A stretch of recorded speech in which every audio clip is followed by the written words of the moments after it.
Hi guys! I-share ko kung paano gumawa ng banana butter mochi. At ang lahat ng ingredients nito ay makikita sa description box. Sa pag-uumpisa, sa mixing bowl na may sugar ay ilagay ang melted butter at i-mix ito.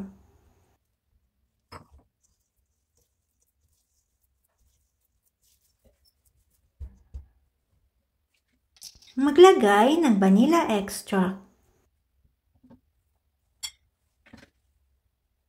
Ilagay ang itlog pero pa isa-isa lamang po ang paglalagay at i-mix ito.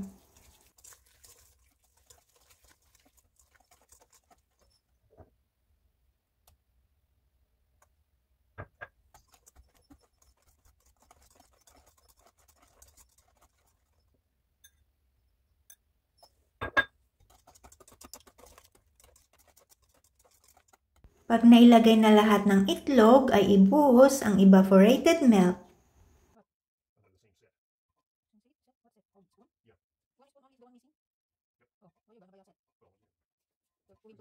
Ibuhos din ang coconut milk.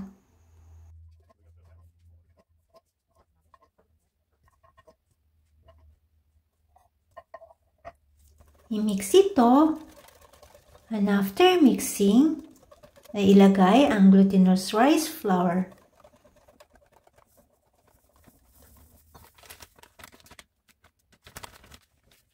Ilagay ang baking powder at i-mix hanggang mawala ang mga buo-buong flour.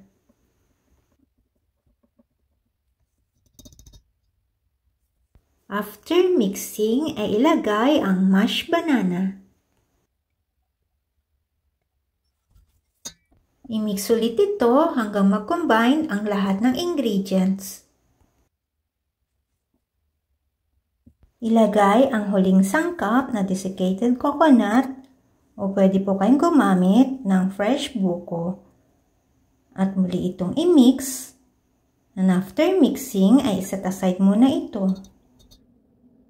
Sa gagamiting baking pan ay pahiran ito ng oil or butter.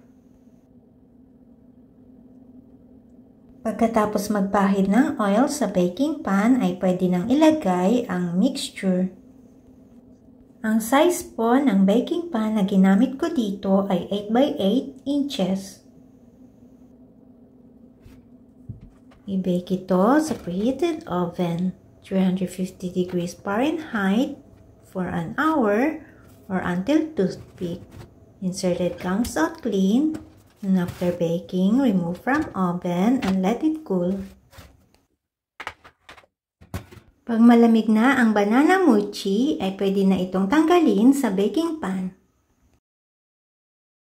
I-cut ito o hiwa-hiwain ito ng gusto nyong shape. Pwede nyo po itong hiwain ng rectangle or square shape. Pero ganitong slice po ang ginawa ko dito. Pagkatapos po itong hiwain ay pwede na po itong iserve at kainin. Enjoy po! Bad people will get what they deserve. Good people will be rewarded for their deeds. Proverbs 14 verse 14. Thanks for watching.